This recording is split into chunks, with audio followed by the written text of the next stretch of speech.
boa tarde. Hoje é sexta-feira, 23 de setembro, 12h30. Eu sou a Márcia Dutra e hoje o nosso Repórter São Paulo é especial. A edição de hoje traz a última entrevista na série com os candidatos à Prefeitura da capital paulista. Uma parceria inédita aqui da TV Brasil com o jornal É o País. As entrevistas são feitas ao vivo aqui no nosso estúdio em São Paulo. E tem também transmissões pelo portal EBC e pelo portal de notícias do É o País Brasil. Todos os 11 candidatos foram convidados e as datas das entrevistas escolhidas pelas assessorias dos candidatos, junto às produções da TV Brasil e do É o País Brasil. Nosso convidado de hoje é o candidato Henrique Arias, do PCO, Partido da Causa Operária. Henrique Arias de Araújo nasceu em Ribeirão Preto, tem 31 anos, é o mais novo entre os 11 candidatos à Prefeitura da capital. É formado em Ciências Sociais pela Unicamp, que é a Universidade de Campinas. Há 9 anos, mora aqui em São Paulo. É agente postal. Participa hoje da entrevista a nossa repórter aqui da TV Brasil, a Aline Escarso. Participam também os repórteres do É o País Brasil, André de Oliveira e Gil Alessi. Boa tarde a todos. Candidato, boa tarde. Muito obrigado por ter aceitado o nosso convite. Boa tarde, a gente agradece. Candidato, a minha primeira pergunta para o senhor é: na última pesquisa Datafolha, divulgada ontem, o senhor não aparece nas intenções de votos.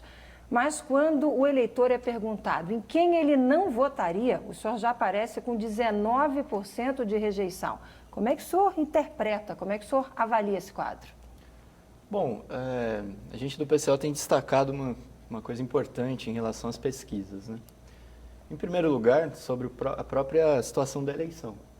Porque a gente vê que na eleição, cada vez mais tem se reduzido o tempo de campanha e tornado, assim, a eleição mais antidemocrática. Reduz o tempo de campanha, impõe-se uma série de regras na legislação eleitoral para impedir, por exemplo, que os candidatos preguem cartazes, façam comícios e todo tipo de campanha pública, né?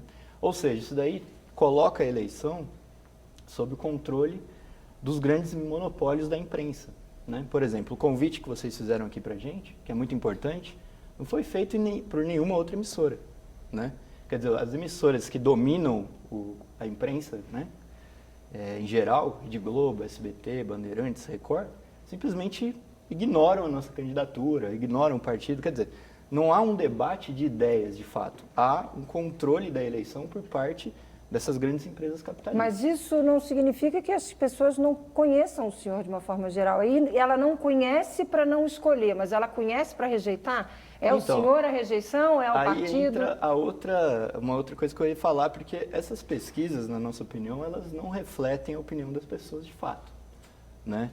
A gente vê que a Datafolha, o Ibope, tradicionalmente já nas eleições, eles têm refletido uma visão totalmente distorcida. Na última eleição municipal, inclusive, foi absurda o fato de que apresentaram até o último dia da eleição o Haddad em terceiro lugar, né? E indo para o segundo turno o Serra e o Russomano. E, de repente, no dia da eleição, o Haddad aparece em primeiro lugar no segundo turno. Não só que ele foi para o segundo turno, como ele aparece em primeiro lugar e depois ganha a eleição. Quer dizer, essas pesquisas também são muito duvidosas. Agora, mesmo se a gente considerar que as pesquisas fossem verdadeiras, bom, essas pessoas não têm nem condições de debater ideias, como a gente está fazendo aqui, entender a posição do PCO, ver o que a gente de fato, calmamente defende e tudo mais. Bom, é natural que as pessoas não citem a gente e as pessoas, por exemplo, que têm uma posição totalmente oposta ao que a gente defende, afinal de contas a gente é um partido com posições polêmicas, de extrema esquerda e tudo mais, apareçam aí rejeitando. Então a gente acha natural, se a gente levar em conta que as pesquisas realmente estão certas. André. Candidato, o plano de governo de vocês fala muito de questões nacionais e acho que até do modelo de desenvolvimento de país e muito pouco sobre a cidade de São Paulo. Eu fico perguntando por que vocês optaram por uma candidatura municipal. Não, a candidatura municipal a gente opta porque é um problema da participação, que a gente considera a participação na eleição, por mais problemático isso seja, como eu falei aqui, antidemocrático, controlado e tudo mais, uma oportunidade do partido mostrar o seu programa. É o que tem aí, a gente acha importante que utilize esse espaço. Agora, no caso específico, por que a gente optou, por exemplo, por um programa nacional, né? Porque nesse momento a gente... Em geral, a gente já faria isso, mas a gente acha mais importante ainda nesse momento apresentar um programa nacional, no momento em que o país está sofrendo um golpe de Estado, né, em que você vê que o governo golpista que tomou o poder, eles estão apresentando dia após dia uma sequência de ataques aos trabalhadores, à população em geral, com privatizações, reforma da Previdência, destruição da CLT. A gente acha, corte né, aprovação do teto, que vai resultar no corte de repasse para os municípios e para os estados. Então, a gente acha que colocar qualquer medida de cunho administrativo da cidade, no fundo, é uma enganação do próprio eleitor, né? A gente está aqui para chamar o eleitor a lutar por suas reivindicações e, nesse momento, lutar contra o golpe de Estado. Por isso que a gente definiu colocar, do ponto de vista nacional, a política. Porque também a gente não acha que o pessoal vai ser o salvador da pátria, que vai chegar na eleição e falar, olha, vote na gente que a gente vai resolver o seu problema. A gente está aqui para ser um partido que tem um programa político, um debate sobre as necessidades do trabalhador e sirva como instrumento de mobilização da população.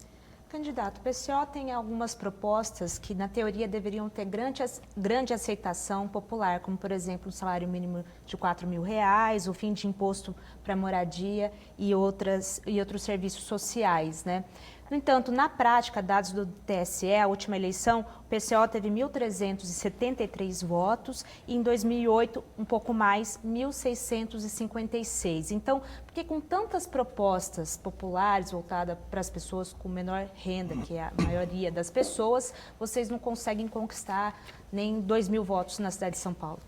Eu acho que a resposta ela é parecida com o que eu dei no começo. O problema da eleição, do controle da eleição. A gente entende que a eleição, ela é embora ela expresse, logicamente, ela expresse um determinado momento em que a população pare para debater, ela é uma expressão distorcida disso daí, né?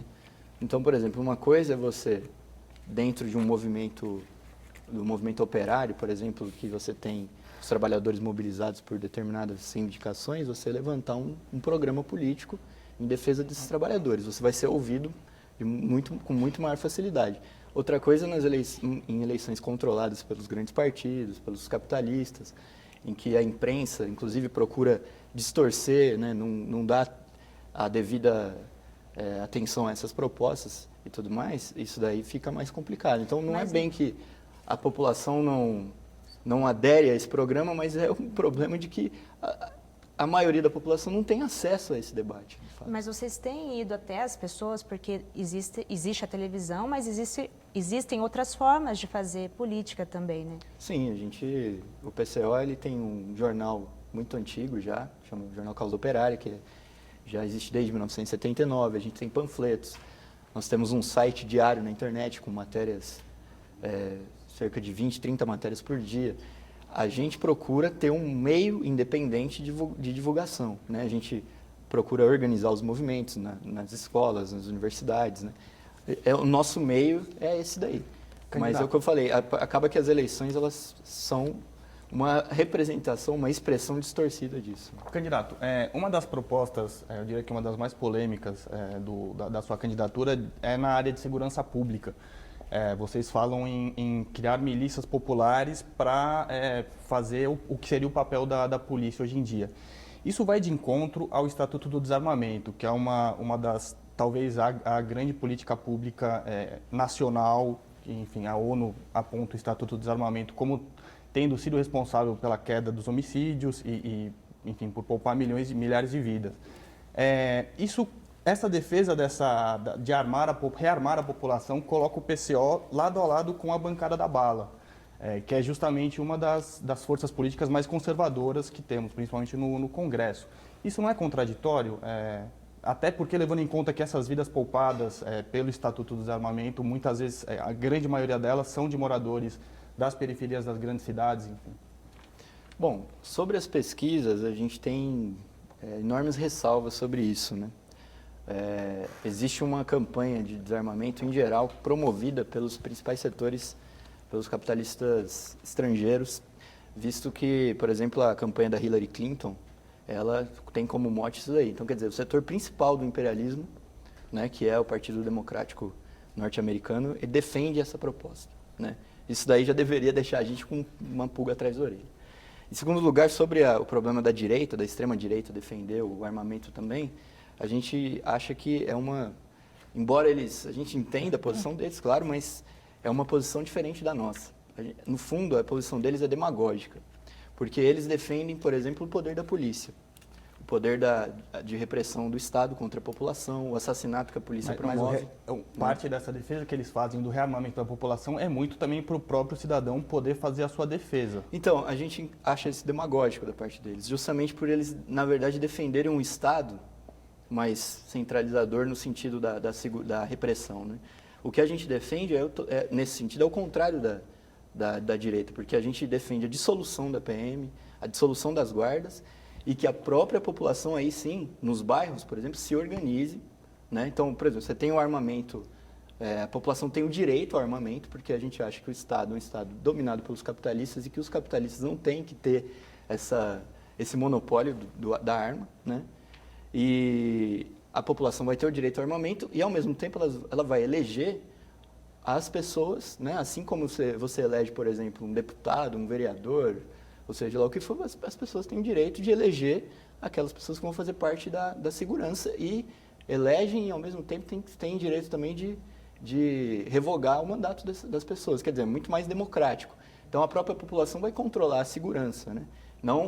Mas de que forma, candidato? A população não está preparada para controlar a segurança? Como é que vão preparar a população para controlar a segurança? E outra coisa, acabar com a Polícia Militar. A Polícia Militar é uma corporação vinculada ao governo do Estado, né? A Prefeitura, tudo bem que seu plano é um plano nacional, um plano de uma proposta maior, como o senhor já disse aqui, mas o senhor está concorrendo à Prefeitura de São Paulo. Se o senhor propõe acabar com a Polícia Militar é uma corporação do governo do Estado. E preparar a população para lidar com segurança, de que maneira?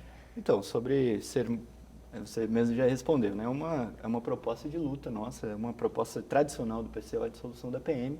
Então, a gente acha que a gente está usando a eleição para divulgar essa proposta, em primeiro lugar. Então, não é que o senhor quer chegar a ser prefeito, o senhor quer divulgar a ideia, mas a ideia não é chegar a administrar a cidade. A questão é que a gente não tem a ilusão de que a gente vai ser eleito, né? Pelo tudo que eu falei no começo, de que a eleição é super controlada. A gente acha que, inclusive, a maioria dos partidos nem tem essa chance também. Os partidos pequenos que dizem, vamos ser eleitos, na verdade, eles estão fazendo um jogo de palavras aí para tentar aparecer de alguma maneira, mas a gente não está aqui para isso. A ideia é trazer a opinião e a ideia de vocês para o debate. Exatamente. Agora, sobre o problema da população, a gente acha que sim, a população tem total condições de se organizar, né? A experiência que você tem, por exemplo, nos sindicatos, nas greves, nas associações de bairro, que a população se organiza para conseguir o que quer, ela tem sim condições. Até na área de segurança. Inclusive na área de segurança. Candidato, o que impede, por exemplo, que São Paulo volte, por exemplo, imagina, o senhor deve se recordar, São Paulo nos anos 90 tinha uma taxa de homicídio altíssima, alguns bairros de São Paulo foram até apontados pela ONU como sendo alguns dos mais perigosos do mundo, no caso Jardim Ângela.